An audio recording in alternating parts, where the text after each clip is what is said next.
After measuring temperature, we have another property that is measurement of volume. तो temperature के आपने तीन scales देखे, फ़ारेनहाइट, केल्विन एंड सेल्सियस. उनका इंटर कन्वर्जन आप लोअर क्लासेस में भी कर चुके हैं. सो अब हम बात कर रहे हैं अबाउट द वॉल्यूम कि वॉल्यूम जो है उसकी कौन कौन सी यूनिट हमें न्यूमेरिकल्स में, थ्योरी में देखने को मिलेंगी और उनका जो इंटर कन्वर्जन है वो कैसे पॉसिबल है. ठीक है, तो बेटा जो एसआई यूनिट होती है वो होती है वॉल्यूम की, it is metre cube. Okay, जैसे हमने बोला टेम्परेचर में केल्विन है, हालांकि यूज हम डिग्री सेल्सियस भी कर लेते हैं और फ़ारेनहाइट भी कर लेते हैं, पर उसका जो रेफरेंस है, standard difference, that is kelvin.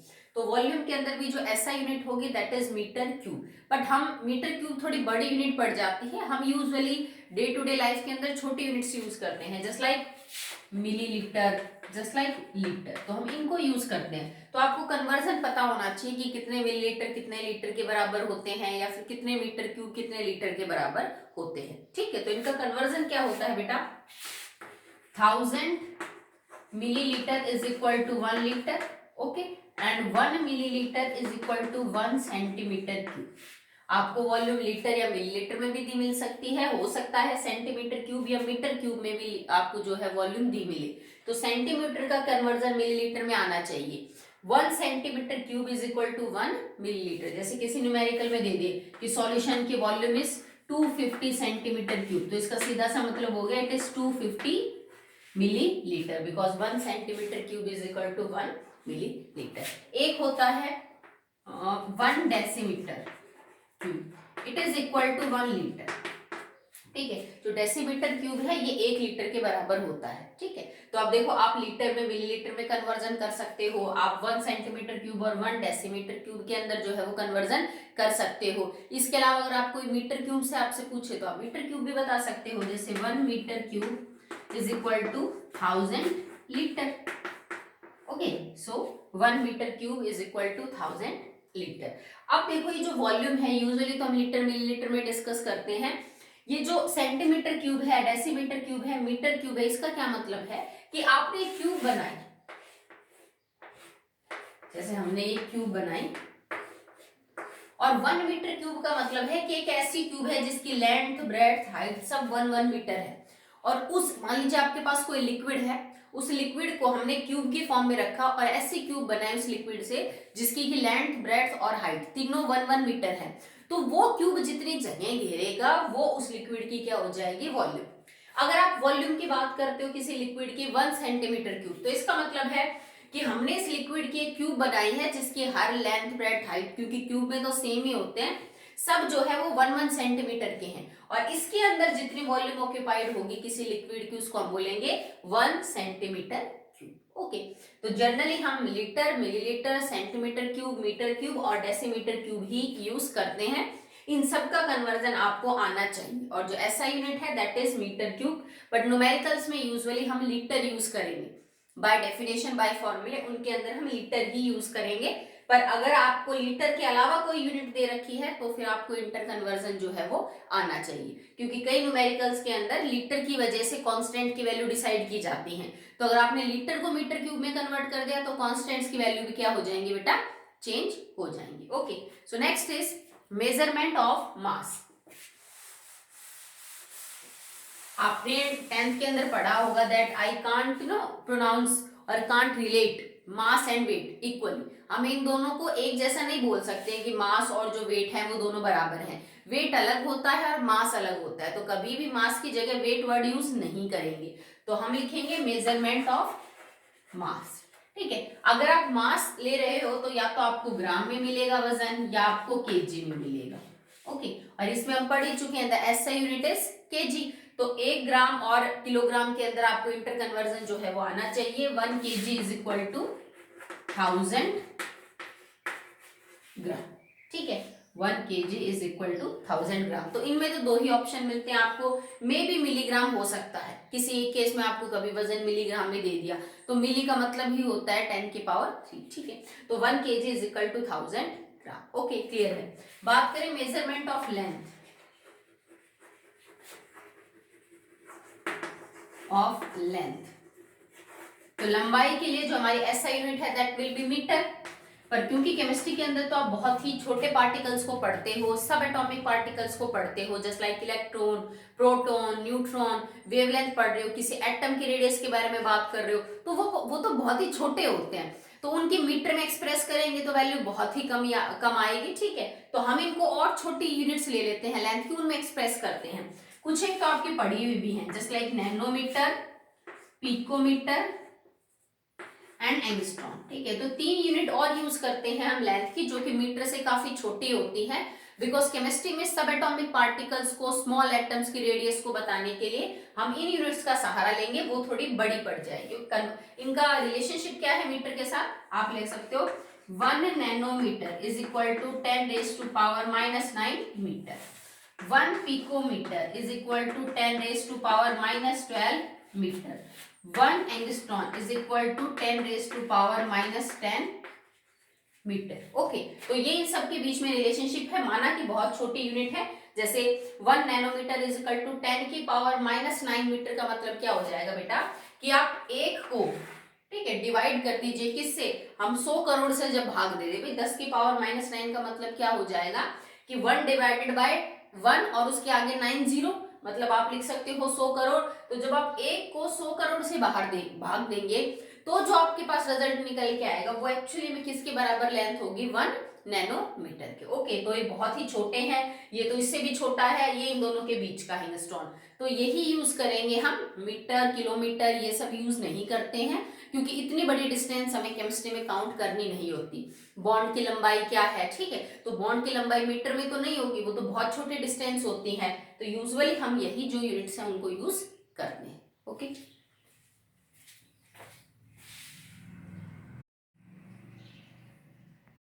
Now the next topic is derived units. तो डिराइव्ड यूनिट्स क्या होती है, बेसिकली बेटा हमने 7 पढ़ी है मेन यूनिट्स आपकी। स्टैंडर्ड इंटरनेशनल यूनिट्स क्या होती हैं, वो जो 7 आपने पढ़ी, लेंथ, मास, टेम्परेचर, वो आपकी बेसिक 7 यूनिट्स हैं। अब डिराइव्ड यूनिट किसको बोलेंगे, जो यूनिट्स एक्चुअली में इन्हीं सातों को आपस में मिला के इनसे निकली हैं, ठीक है, उनको हम बोल देते हैं डिराइव्ड यूनिट्स। जैसे कि हम hydrocarbon and it's derivative word use करते थे, भाई हाइड्रोकार्बन या फिर उसके किसी एटम को बाहर निकाल के कोई दूसरा एटम डाल के बनाया हो, उससे निकला हुआ, मतलब हाइड्रोकार्बन से निकला हुआ is the derivative of hydrocarbon. तो डिराइव्ड यूनिट्स क्या होंगी, जो बेसिक हमारे पास 7 यूनिट्स हैं, ठीक है, उन्हीं को इधर उधर करके, उन किसी के साथ मल्टीप्लाई, किसी के साथ डिवाइड करके ये यूनिट्स निकल के आती हैं, जो एक्चुअली डिराइव हुई हैं फ्रॉम दैट 7 बेसिक यूनिट्स, और इनको हम बोलते हैं डिराइव यूनिट्स। मैंने कुछ डिराइव्ड यूनिट्स लिखी हैं, इसके अलावा और भी कई सारी हैं। जैसे फर्स्ट एग्जांपल है एरिया। अब एरिया क्या है आपका बेटा, it is length multiply by breadth.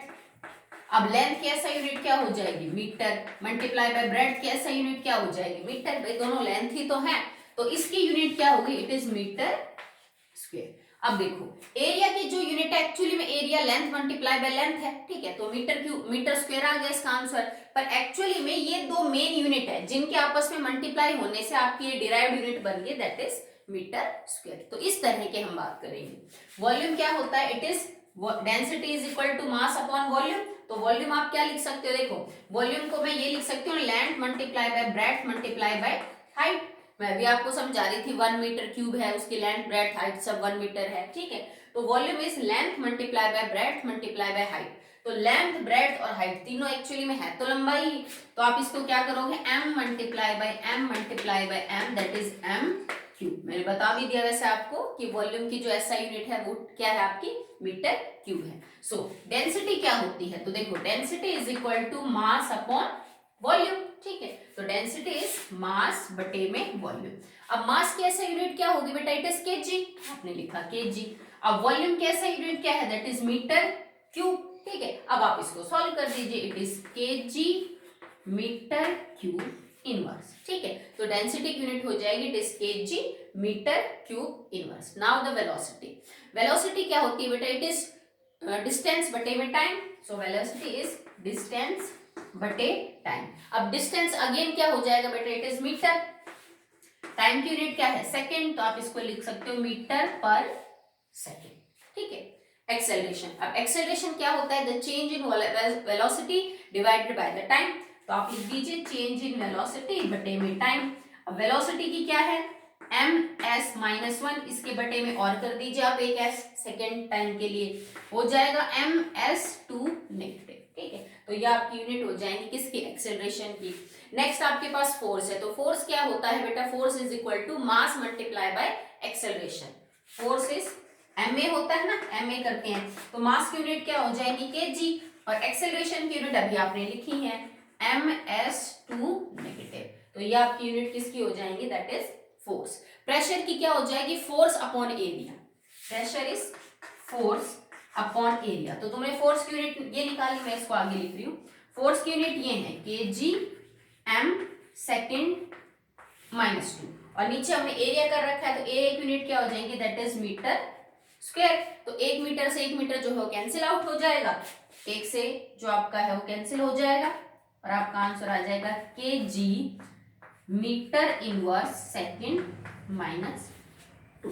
ठीक है, तो ये जो है बेटा वो कुछ हमने डिराइव्ड यूनिट्स लिखे हैं जो बेसिकली आपको न्यूमेरिकल्स में चैप्टर्स के अंदर यूज करनी पड़ेंगी।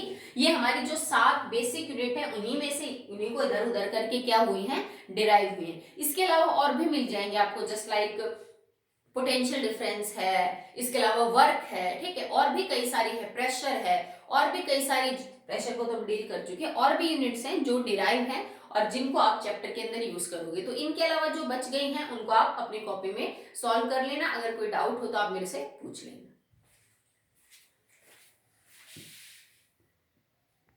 Next is subsidiary units. तो अभी हमने पढ़ा बेसिक यूनिट्स, देन उसके बाद हमने पढ़ा ऐसा यूनिट, फिर उसके बाद डिराइव्ड यूनिट्स पढ़ा, और अब हम पढ़ रहे हैं सब्सिडरी यूनिट्स। तो सब्सिडरी यूनिट्स क्या होती है बेटा, एक्चुअली हम किसी मेन यूनिट के आगे कोई ऐसा प्रीफिक्स लगा देते हैं जिससे हमें यू समझ लीजिए कि आइडिया हो जाता है अबाउट द मेन यूनिट। जैसे मिलीलीटर, ठीक है, तो मिली लगा दिया, मिलीग्राम, किलोमीटर, किलो, जैसे हम कुछ भी जैसे किलो वर्ड यूज लगा रहे हैं किसी के आगे, या मिली शब्द लगा रहे हैं, या सेंटी शब्द लगा रहे हैं किसी यूनिट के आगे, तो ये सब सब्सिडरी यूनिट्स होती हैं। आप जब भी किसी भी यूनिट के आगे ये नाम लगाओगे तो उससे क्लियर हो जाता है कि आप किसके बारे में बात कर रहे हो। जैसे फॉर एग्जाम्पल, आप कभी भी अगर डेसी वर्ड यूज करोगे तो डेसी का मतलब होता है 10 की पावर -1। अब ये डेसी चाहे किसी के आगे लगा दो आप, चाहे डेसी मीटर हो चाहे डेसी लीटर हो, ठीक है, उसका मतलब हो जाएगा 10 की पावर -1 लीटर। जैसे मैं ये लिख दूं, इट इज डेसीमीटर। अब डेसीमीटर का मतलब क्या होगा, 10 की पावर -1 मीटर। तो डेसी शब्द जब भी लगेगा इट इज ऑलवेज फॉर 10 की पावर -1। ओके, नेक्स्ट है जैसे सेंटी लग जाए, सेंटीमीटर, ठीक है, तो सेंटी कब होगा, व्हेन 10⁻²। मिली, मिली कब लगेगा, 10 की पावर -3। ये बेटा याद करने आपको, ऐसे कोई नहीं पूछेगा कि बताओ सेंटी क्या होता है, डेसी क्या होता है, पर जब वो आपसे न्यूमेरिकल सॉल्व करवाएगा ना तो वो आपको बोलेगा कि आपका जो सॉल्यूशन है ना वो डेसीमोलर है, ठीक है। तो आपको जब तक डेसी का मतलब नहीं पता होगा तब तक तो आपको मोलैरिटी समझ में नहीं आएगी कि मोलैरिटी क्या दे रखी है, तो न्यूमेरिकल कैसे निकलेगा। तो ये प्रीफिक्स वो न्यूमेरिकल्स में यूज करेगा, तो आपको इनका मतलब पता होना चाहिए कि इनका जो मतलब है वो क्या है, ठीक है। नेक्स्ट है मैक्रो। अब मैक्रो का मतलब होता है 10 की पावर -6। उसके बाद मैं नैनो का बता ही चुकी हूँ आपको, नैनो है 10 की पावर -9, एंगस्ट्रॉन है 10 की पावर -10, और पिकोमीटर होता है बेटा 10 की पावर -12। ये वो है जो आप यूजुअली यूज करोगे, ठीक है। फेम्टो है, फेम्टो यूज करते हैं 10 की पावर -15 के अंदर। किलो यूज करते हैं जब हम लिखते हैं 10 की पावर 3। तो ये कुछ बेसिक है जो पता होने चाहिए, जो आपको न्यूमेरिकल्स में और चैप्टर्स में आगे यूज करनी पड़ेंगी, ठीक है। इसको ध्यान रखना, डेसी 10 की पावर -1, सेंटी 10⁻², मिली 10 की पावर -3, मैक्रो 10 की पावर -6, नैनो 10 की पावर -9, एंगस्ट्रॉम 10 की पावर -10, पिकोमीटर 10 की पावर -12, और फेम्टो का मतलब होता है 10 की पावर -15, और किलो लग जाएगा फॉर 10⁻3। किलो के आगे मेगा वगैरह भी लगा देते हैं पर वो यूज नहीं करते हैं यूजुअली, जैसे मेगा लगा दिया तो मेगा हो जाएगा 10 की पावर 6, ठीक है। ये पॉजिटिव पावर है, बाकी सब हमने क्या लगा रखी है, नेगेटिव लगा रखी है, ठीक है। तो आज के लिए इतना ही। अभी हमने सेकेंडरी डिराइव्ड्स और जो मेन यूनिट्स हैं उनके बारे में डिस्कशन किया है। आप इन सबको फेयर कॉपी में अटेम्प्ट कर लेना और इनको याद करना, इनकी जो यूनिट्स हैं, इनके जो सिंबल्स हैं वो सब आपको याद होने चाहिए। बाकी हम कल करेंगे।